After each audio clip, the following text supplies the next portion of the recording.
guys, jadi kita lagi buat podcast ngetem dari program Pertama Sya.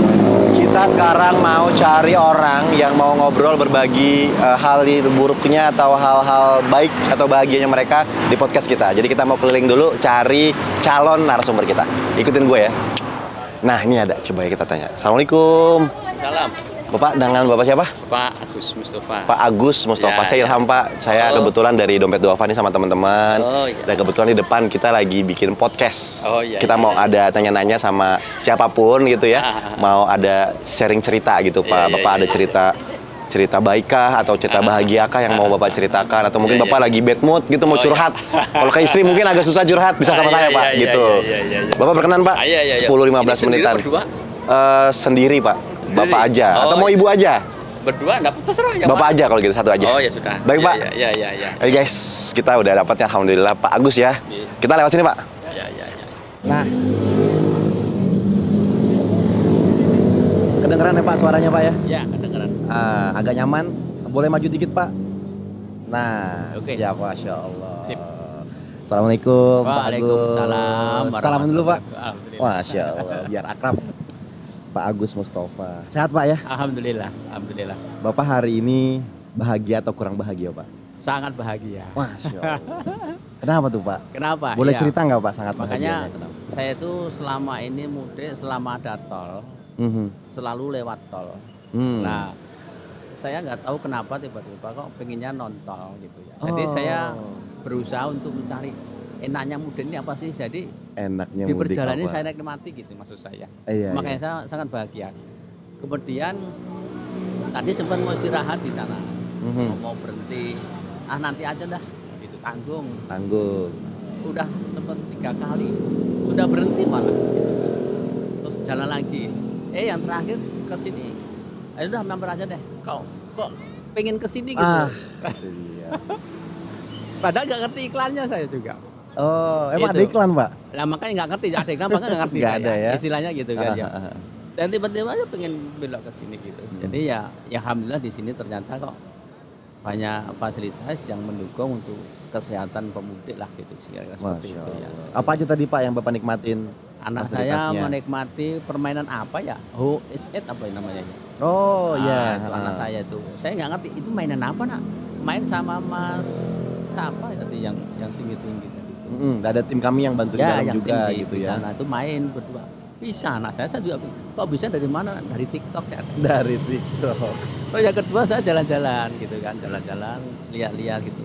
Kok ada akupuntur gitu. Oke, merasakan manfaat akupuntur saya Pak. Tadi mencoba akupunturnya kurang lebih 15 menit. 15 menit. Antara 30 menit atau itulah. Lumayan nih bahu-bahu saya yang Pegel-pegel. pegel. Terus apa di depan ini juga nggak nyaman. Ya lumayan lah di akupuntur tadi. Masya Jadi ada pas di akupuntur juga ada rasa kok kayak cenup gitu. Iya, agak setrum ya Pak ya. Gitu. Terasa tadi beberapa titik itu terasa gitu ya. Tapi setelah itu kan langsung fresh. Ya, alhamdulillah lah. Langsung fresh alhamdulillah ya. Makanya saya bilang saya sangat bahagia ternyata meskipun nggak Lewat tol. nggak lewat tol, non tol pun juga bikin happy. Bikin happy. Bikin happy itu maksud saya. Tadi pas bukber sempat ketemu sama yang pemuda lewat tol. Katanya macet di daerah Palimani, Palimanan. Palimanan. Di tol Cipali maksud saya itu sekitar kurang lebih 5 jam. Yo. Karena katanya seperti itu, saya nggak tahu lah. Aja. Ternyata alhamdulillah saya lewat non Non-tol. tol memang itu ya harus dibikin, memang harus lancar. Lebih lancar ya. Nah ngomong-ngomong Pak Agus nih dari mana, mau kemana, bersama siapa nih Pak? Saya dari Jakarta kebetulan mau ke Solo. Mau ke Solo. Ke Solo ke daerah Gilingan lah. Gilingan. Nah di situ sama ibu saya, benar tinggal ibu sendiri sama adik-adik dari Surabaya datang nanti. Saya dari Jakarta bawa keluarga, istri, anak 3. Anak 3, berarti Ya. total berlima. Oke, Ya. Berarti kendaraannya pakai mobil, ya Pak ya. Iya. Berangkat jam berapa tadi dari Jakarta Pak? Dari sana sekitar, jadi saya sempat berhenti dulu di Purwakarta di rumah. Jadi dari Jakarta udah sebelumnya dari Purwakarta sendiri sekitar pukul 10-an. 10-an. Baru sampai sini tadi maghrib. Enggak, sampai sini tadi asar. Oh asar, berarti istirahat Bapak lumayan lama di sini ya? Setengah 4. Dari setengah 4 sampai maghrib. Setengah 4. Jadi rehatnya tuh langsung Di jalan recharge. juga nggak ngebut, santai aja 60, 80, 60, 60. 80. Lah, ada tempat ya gas aja lah. Tapi nggak terus kita bikin harus cepet nyampe, enggak lah. Iya, Bapak ada target nggak sih nyampe ke Solo tuh sampai harus jam berapa? Enggak. Nanti kita mungkin sampai Tegal mungkin masih lagi santai-santai Istirahat lagi. Oh. Paling tidak tanggal 7, 8 lah nyampe, enggak masalah. Masih santai lah ya, aja. nggak buru-buru ya. Karena perjalanan juga Idul Fitri juga masih lama kan. Gitu. Kalau Pak Agus sendiri, tadi kan sangat bahagia nih alhamdulillah lewat jalan tanpa tol gitu kan ya Pak ya. Persiapan apa aja nih Pak selama mudik yang mungkin Bapak sudah persiapkan secara matang gitu? Jadi pas mudik sendiri ya tentunya anak-anak saya kasih pesan kita nanti lewat yang non-tol. Tentunya jadi kan panjang perjalanannya. agak lama gitu ya. Ya tolong jaga fisik, tidur juga jangan malam-malam itu dulu dari sisi fisiknya anak-anak. Dan dari sisi mental kita ya yuk kita kesini nggak harus cepat sampai loh, gitu kira seperti itu. Jadi mentalnya kita bikin happy di sepanjang jalan aja, kita menikmati aja. Memang sudah men-set ya kepada anak-anak dan keluarga gitu ya. Jadi kita nggak harus nyampe jam sekian, enggak gitu. Kita memang berusaha menikmati perjalanan Betul. Kapan lagi gitu. Mudik, ini mudik Bapak yang keberapa kali Pak? Aduh, saya mudik sejak tahun 2005. 2000, oh Allah, hampir 20 tahun Pak. 20 tahun. 18, Kebetulan 19 saya tahun. November kemarin 2023 tuh pensiun, pas pensiun sudah. Dari apa Pak pekerjaan Saya Bapak? sebenarnya di PT Pegadaian kebetulan. Oh, berarti kalau Jakarta di Keramat dong? Saya di Karangtengah terakhir, di cabang. Agak jauh ya. Baru Ya. Bapak tinggal daerah mana Pak Jakarta? Tinggal di daerah Dukuh, Kramat Jati. Kramat Jati. Ya. Lumayan ya dari Kramat Lumayan. Jati ke Karangtengah itu lumayan. Potong Jakarta. Jauh sekali Pak. Iya. Berapa lama Pak di Pegadaian Pak? Tahun 90-an. Ya, nanti 32 tahun lah kira-kira. 32 tahun dan sekarang pensiun. Jadi persiapan, nah tadi kan udah ngomongin persiapan mudik nih Pak. Sebenarnya ada beberapa lagi nanti persiapan mudik yang saya mau tanyain. Tapi mungkin kita masuk ke persiapan pensiun Bapak nih. Bapak setelah pensiun mau ngapain aja? Kalau pensiun mau ngapain aja ya, yang pasti kita sering-sering kumpul sama anak-anak. Kalau dulu kan waktunya sibuk bekerja, nyari nafkah ya Pak ya. Pulang kan berangkat jam 6 itu pasti. Berangkat jam 6 udah pasti. Terus Anak paling kecil usia berapa Pak? Saat ini? 13 tahun. Paling besarnya? Paling besarnya 24 tahun. Oh udah selesai kuliah berarti ya. Ya insya Allah tanggal 16 ini masuk di Pegadaian juga. Melanjutkan ya. Dari Bapak. Nah kalau tadi kita balik ke mudik deh Pak, persiapan mudik. Tadi Bapak udah siapin mental. Kendaraan Pak udah diservis? Sudah. Semua ada yang harus diganti kah? Gitu? 1 hari menjelang berangkat saya sudah full. Sudah saya bawa ke dealer ke servis ya, untuk servis rutin itu. Servis rutin. Jadi ganti oli semua ya, itu gitu ya. Makanya kita udah persiapan dari sisi kendaraan juga. Jangan sampailah seneng di badan istilahnya ya. Tapi alat transportasinya kok bermasalah kan. Betul ya Pak. bikin happy juga gitu kan. Makanya dengan semua sudah di setting untuk supaya membawa mudik nyaman itu ya alhamdulillah.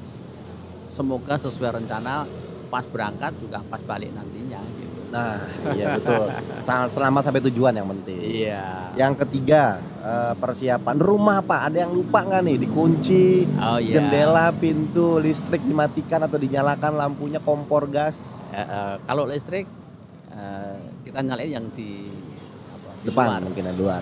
Di luar. Sudah saya titip ke satpam. Udah ada yang jaga ya. Jadi ya ikhtiar kita lah. Semoga maksimal aja, udah dikunci gitu ya. Dikunci, digembok dan lain-lain. Moga-moga ya memang aman lah gitu ya. Soalnya saya pernah kelupaan Pak. Iya, gitu. Kadang kompor gitu kompor kan. lagi nyala gitu ya. Tapi alhamdulillah semua sudah diperhatikan lah supaya nggak nanti pas sudah di jalan malah kepikiran jadi. Iya bener, kadang-kadang misalnya lagi jalan baru setengah jalan ibunya kasih tahu, papa tadi pintu udah dikunci belum? Iya. Gitu ya. Pagar udah dikunci belum? Gitu ya. Iya. Kompor udah dimatikan belum? Iya gitu makanya. Dan lain sebagainya lah gitu, yang perintilan-perintilan kayak gitu. Iya. Yang ketiga Pak, persiapan mudik, dana. Kira-kira nih Bapak dari Jakarta ke Solo tuh biasanya Bapak menghabiskan uang berapa banyak sih Pak untuk gitu. perjalanan gitu? Ya kalau untuk sampai dengan Solo nanti istilahnya untuk keluarga kita siapin kurang lebih 15 juta cukup lah. Sampai kampung halaman? Iya, nanti sampai pulang lagi. Sampai pulang lagi. Iya, itu termasuk THR tuh. THR ponakan-ponakan. Iya, memang kebetulan saya belum banyak ponakan banyak. Mungkin dari pihak sepupu banyak sih. Dari sepupu banyak. Bapak berapa bersaudara Pak kalau boleh tahu? Saya 3. 3 saudara. Bapak anak pertama? Anak pertama. Ya semoga yang dana yang saya bawa ataupun mungkin oleh-oleh ya. Oleh-oleh dari Jakarta ya. Bisa berkenan lah di hati keluarga Solo. Amin. Seperti itu. Amin. Karena kan kebahagiaan yang Bapak rasakan sekarang juga mungkin yang saudara di Solo juga bisa merasakan gitu kan Pak ya. Amin. Itu aja sih. Masya Allah. Ya intinya kita mau tambah silaturahmi aja sih. Iya. Semoga silaturahminya itu membawa manfaat. Dan kita nggak tahu ke umur berapa sih kita nggak bisa silaturahmi lagi. Jadi seperti itu aja sih. Iya. Makanya momen ini saya nikmati juga. Momen-momen seperti ini yang tadinya tol terus nggak nonton, coba deh. Kebetulan anak yang paling kecil itu kan belum pernah lewat non-tol. Yang paling kecil yang jadi ini baru pertama kali experience ya pengalamannya ya. Tol terus. Jalan. Jadi kayak ngerasa nyaman cepet gitu mungkin ya. Sekarang nyobain kok jadi lebih jauh jaraknya. Iya. Jadi malah kayak kok panjang sih ya gitu perjalanannya dari Jakarta yang harusnya nyampe berapa ya? 5 hari ya? bisa sampai 5 hari, berarti berhentinya banyak tuh Pak, jalan-jalan dulu. Udah nanya, berapa hari sih ya? 5 hari ya? Ya enggak lah, paling besok nyampe. Rencana nginep di mana Pak nanti Pak? Saya nginep belum tahu sih, di Tegal. Yang sudah pernah tuh di Hotel Syariah ya, di Tegal. Namanya lupa saya. Oke, tapi tetap spending malamnya buat tidur tuh tetap cari hotel gitu ya Pak ya? Itu udah termasuk ke budget Bapak yang tadi mudik 15 juta itu? Udah. Nanti pulang lagi udah sampai pulang. Iya. Biasanya kalau dari kampung tuh Bapak suka bawa oleh-oleh apa Pak ke Jakarta? Kalau oleh-oleh yang dari Jawa itu juga sudah banyak di Jakarta. Jadi apa yang khas? Yang khas tuh biasanya kayak serabi misalnya. Tapi serabi kan nggak tahan lama ya dibawa ke sana. Iya. Makanya serabi Solo itu ya Pak terkenal ya. Makanya yang sering kita bawa sih paling abon. Solo ada produk abon. Abon. Nah, selain abon ada yang brem. Oh iya, Brem sama yang apa ya namanya, nggak tahu namanya saya, tapi adalah oleh-oleh budget ya kira-kira ya 400 lah buat di rumah, buat security yang tadi jagain rumah Bapak juga tuh. Iya. Ya luar biasa. Terus Pak, ini kan perjalanan panjang Pak ya. Dan Bapak juga tadi nggak pakai tol kan? Iya. Ada nggak sih Pak selama perjalanan tuh yang bikin Bapak kayak jengkel, kesel gitu Pak? Atau kayak ngerasa lebih jauh, atau kok di jalan nggak diajak ngobrol nih sama keluarga, atau memang ngobrol, atau ada game-game keluarga gitu di mobil? Enggak sih, kalau kesel paling sama pengguna jalan sih, sepeda motor kadang. Kenapa tuh Pak sama pengguna sepeda kayak motor? Tadi misalnya ya, dari kanan ke kiri tuh nyalip itu terlalu dekat dengan mobil saya. Itu sama-sama pemudik apa bukan tuh Pak? Apa warga lokal? Nggak tahu ya, sendirian sih tadi. Oke. Jadi saya takutnya kan saya yang kena, dikira nabrak saya. Padahal yang belok itu nyalipnya itu terlalu mepet gitu. Iya. Ada ancang-ancang agak space-nya gitu. Ya itu kadang jengkel, tapi ya sudahlah, gimana lagi. Tapi ya kan kaget. Betul. Kaget.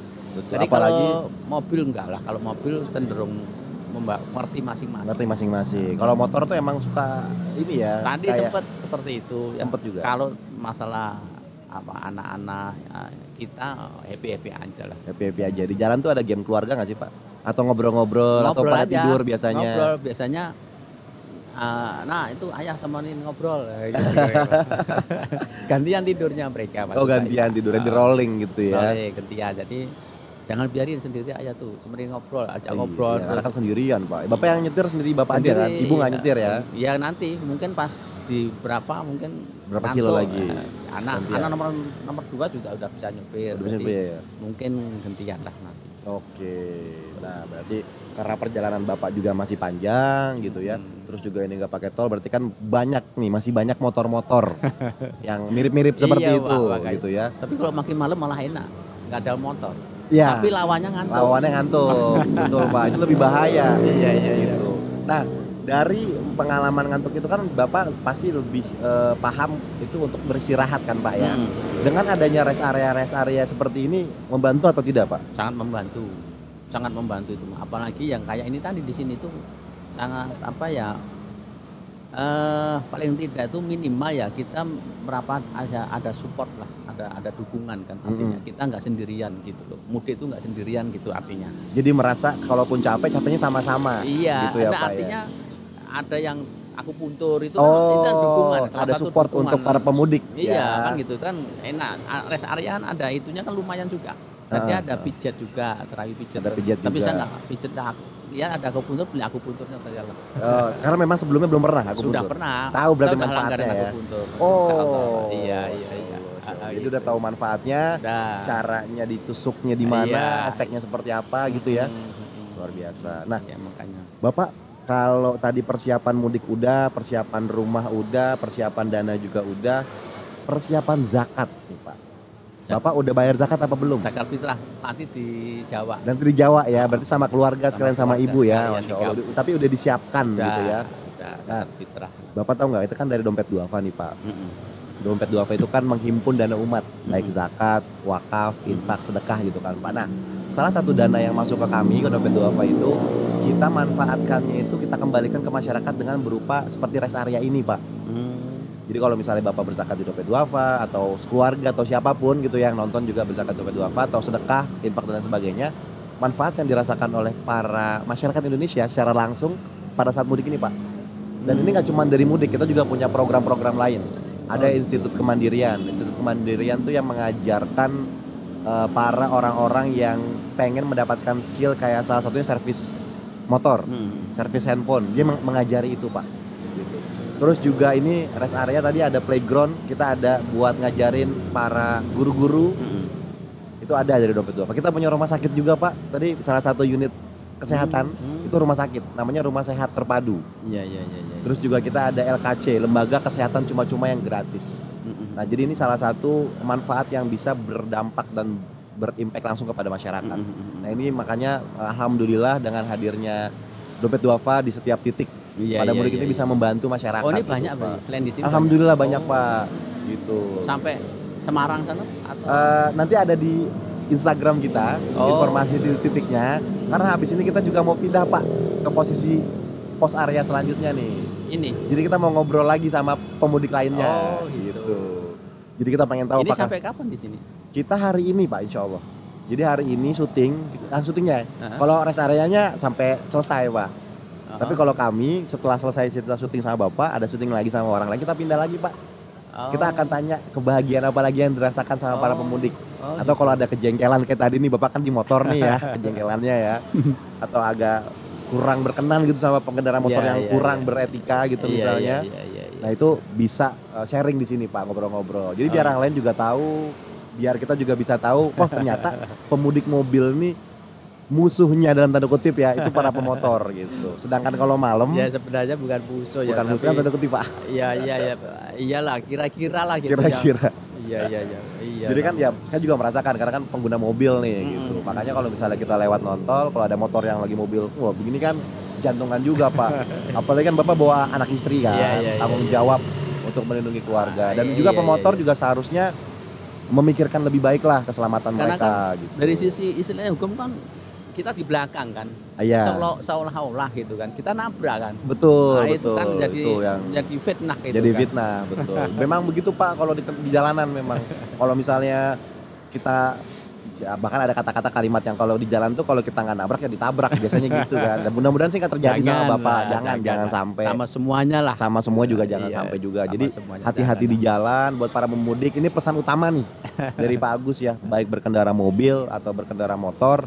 Hati-hati di jalan. Waspada selalu. Kalau ngantuk istirahat, kita dompet duafa mungkin juga dari beberapa instansi lain juga mengadakan atau membuka rest area atau posko-posko untuk istirahat ya. Kalau misalnya capek berkendara motor atau naik mobil, istirahat. Tidur. ya. Jangan dipaksakan. Dan kalau misalnya teman-teman juga ngerasain pengen butuh makanan, cemilan ya, rapi dan sesuatu itu insya Allah ada di beberapa rest area. Gitu. Jadi kan pastikan kalian tuh taat sama aturan lalu lintas dan juga kalau kelelahan istirahat. Gitu ya Pak ya? Iya. Kurang lebih. Nah Pak Agus, terima kasih atas waktunya nih. Alhamdulillah sudah sharing cerita juga. Ya, ini juga sudah saya status di WA itu juga. Wah, siap luar biasa. Biar tahu juga, biar dapat manfaatnya, biar kebahagiaan dari Bapak gimana senangnya mudik melewati non-tol bisa sampai ke orang lain. Biar tahu, oh kalau lewat tol macet, kalau nggak lewat tol lebih panjang tapi alhamdulillah lancar gitu. Dan bisa mendapatkan benefit sempat ke rest-area seperti ini. Mungkin itu Pak Agus. Iya. Mustafa terima kasih atas waktunya. Hati-hati di jalan. Insya Allah ketemu lagi. Minal aidin wal faizin Bapak. Atau kabola minal minkum. Ini ada sukses. Amin. Buat duafa. Amin. Makin banyak layanannya, makin banyak barokahnya buat tim. Amin. Masya Allah. Amin. Dan juga buat yang nonton jangan lupa subscribe channel YouTube ini. Pastikan kalian aktifkan notifikasinya biar tidak ketinggalan dari podcast Ngetem edisi spesial mudik. Mungkin itu aja. Saya Ilham Pradipta, pamit undur diri. Assalamualaikum.